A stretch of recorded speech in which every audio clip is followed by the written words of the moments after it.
नमस्कार, मैं हूं आचार्य सतीश अवस्थी और आपका बहुत स्वागत करता हूं लव विद एस्ट्रोलॉजी में। लव विद एस्ट्रोलॉजी में तुम्हारे जीवन को खुशहाल करने का, संपन्न करने का, सुव्यवस्थित करने का सीधा साधन अवेलेबल करा रहा हूं। आपकी अपनी लाइफ में सब ठीक रहे, सब तरफ से तुम प्रसन्न रहो, आनंदित रहो, ऐसा साधन, ऐसी व्यवस्था, ऐसा पूरा का पूरा विधान लेकर के रोज हाजिर होता हूं। पिछले 20 सालों से तुम्हारी सेवा कर रहा हूं सिर्फ इसी विषय पे, और कोई विषय पर बात ही नहीं की।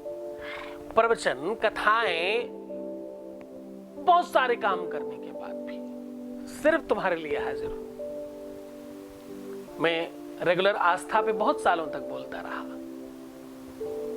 उसके बाद फिर से तुम्हारे सामने हाजिर हूं आज। आप देख रहे हैं लव विद एस्ट्रोलॉजी।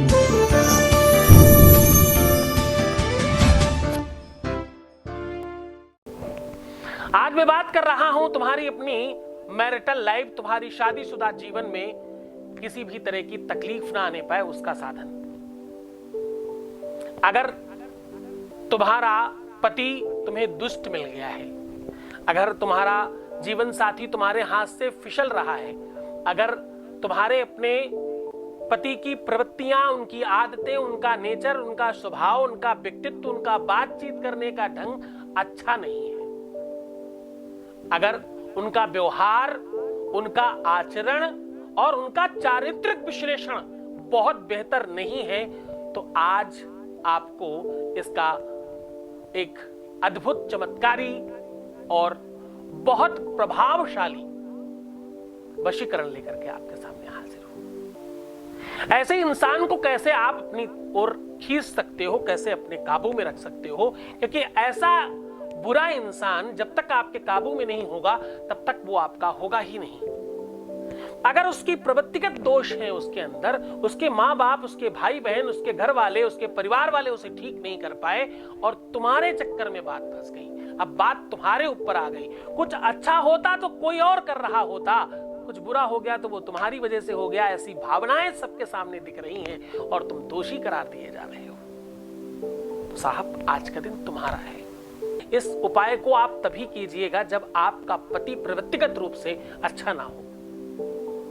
अगर आप उसे अपना गुलाम बनाना चाहते हो, अगर आप जोरू का गुलाम बनाने की इच्छा रखते हो, अगर आपको यह लगता हो कि बिना इसको अपने काबू में रखे ये ठीक नहीं रह सकता, उसकी आदतें ठीक नहीं हो, वो नशा प्रवृत्तियों में हो, नशा करता हो, दुर्व्यसन करता हो, दुसंगति हो, कुसंगतियों में हो, खराब लोगों के साथ उठना बैठना हो, जिसे हर हाल में आपको ठीक करना ही है, ऐसी कंडीशन में आज का उपाय, आज का सलूशन आपके सामने लेकर के हाजिर हूं। दो अलग अलग अद्भुत प्रयोग हैं। इन दोनों के दोनों प्रयोगों को आप बहुत सहजता से, ईमानदारी से, बहुत बेहतर तरीके से करिएगा। इसमें आपको शुद्धता और सात्विकता और सही जानकारी की बहुत जरूरत है। बड़ी सावधानी से करिएगा। हाथ जोड़कर निवेदन कर रहा हूं कि यह अद्भुत चमत्कार है, करते ही लाभ हो जाएगा, किसी पर भी अपनाना मत। ये तुम प्रेमी पे कर सकते हो, अपने लवर पे कर सकते हो, अपने पति पे कर सकते हो, और जब भी कोई तुम्हें दुष्ट व्यक्ति ऐसा मिलता है जिसको हर हाल में तुम अपना गुलाम बनाना चाहते हो, उसके ऊपर कर सकते हो। तो चलो इस रहस्य का उद्घाटन करते हैं। सबसे पहला उपाय, आपको रविवार और मंगलवार, अमावस्या, पूर्णिमा या चतुर्दशी को अपने 10 के 10 नाखून में से थोड़ा थोड़ा टुकड़ा कट करना है। क्या करना है? 5, 5, 10 पहले हाथ के, फिर 10 उंगलियां पैरों की, यानी 20 नाखूनों को एक साथ, चाहे थोड़ा थोड़ा टुकड़ा ही सही, आपको कट करके रख लेना है। अब इसको बहुत अच्छी तरीके से साफ कर लीजिएगा, क्लीन कर लीजिएगा, जितना अच्छे से हो सके उसे धुल दीजिए, साफ कर लीजिए। साफ करने के बाद कोशिश करिए, प्रयास कीजिए, इसको गर्म पानी से धोइएगा, पूरा अच्छे से क्लीन कर लीजिए। क्लीन करने के बाद आपको असली कपूर लाना है। ध्यान से सुनिएगा, असली कपूर, वो डुप्लीकेट वाला नहीं जिससे पानी निकलने लगता, केमिकल निकलने लगता। असली कपूर किसी पूजा की दुकान में मांगिएगा, मिल जाता है। थोड़ा महंगा होता, कॉस्टली होता, पर मिलता है। खुला हुआ होगा, ओपन होगा, पैकेट वाला मत लीजिएगा। उस कपूर को चिरायते के साथ, चिरायता एक होता है और उसको पुनर्नवा भी बोलते हैं। दूसरी एक जड़ है जो बहुत अपामार्ग भी बोलते हैं। ऐसे करके अगर आपको मिलता है तो ठीक है, नहीं मिले तो आप लटजीरा मंगा सकते हैं। लटजीरा बहुत बहुत बहुत कारगर है। लटजीरा बड़े आराम से मिल भी जाएगा। उसके साथ में रख करके इसको पूरी तरह से जला देना है, राख बना देना है पूरा जला के। खूब सारा डालिएगा तो जल जाएगा।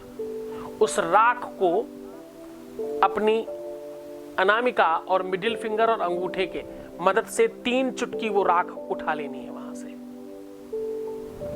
और इसको थोड़ी थोड़ी कर करके उनको हिलाते जाना है। खत्म हो जाए फिर दोबारा बना लीजिएगा। ऐसा करने से पहले दिन से, पहले क्षण से परिवर्तन प्रारंभ हो जाता है। ये पहला उपाय है। एक और गहन चर्चाओं में इसके उपाय के साथ साथ आपको एक काम और करना होगा। इस उपाय के साथ साथ आपको भगवान शिव की आराधना करनी होगी, वो भी अर्धनारेश्वर की। भगवान शिव की आधी फोटो, आधी माता पार्वती की, उनको रखिए, उनके सामने दिया जलाइए, शिव चालीसा का पाठ कीजिए और खूब अच्छे से उनका पूजन कीजिए विधि विधान के साथ। प्रदोष व्रत जरूर करिएगा। दाम्पतिक जीवन के लिए प्रदोष व्रत अमोघ शास्त्र है। ऐसा करने से भगवान शिव की कृपा जल्दी होगी और आपका जीवन बहुत आनंदित हो जाएगा। तो करें ये उपाय और आनंदित रहें, सुव्यवस्थित रहें और भगवान शिव की कृपा आप पर बनी रहे। आपका दाम्पतिक जीवन, पारिवारिक लाइफ सब तरफ से बहुत खुशहाल रहो तुम। और चलते चलते एक सुंदर सा आशीर्वाद, क्योंकि मैं तुम्हारा गुरु भी तो हूं, है ना। देवी तुम बड़ी सुशीला हो, सौभाग्य तुम्हारा अचल रहे। पति के चरणों में प्रेम और अनुराग तुम्हारा अटल रहे।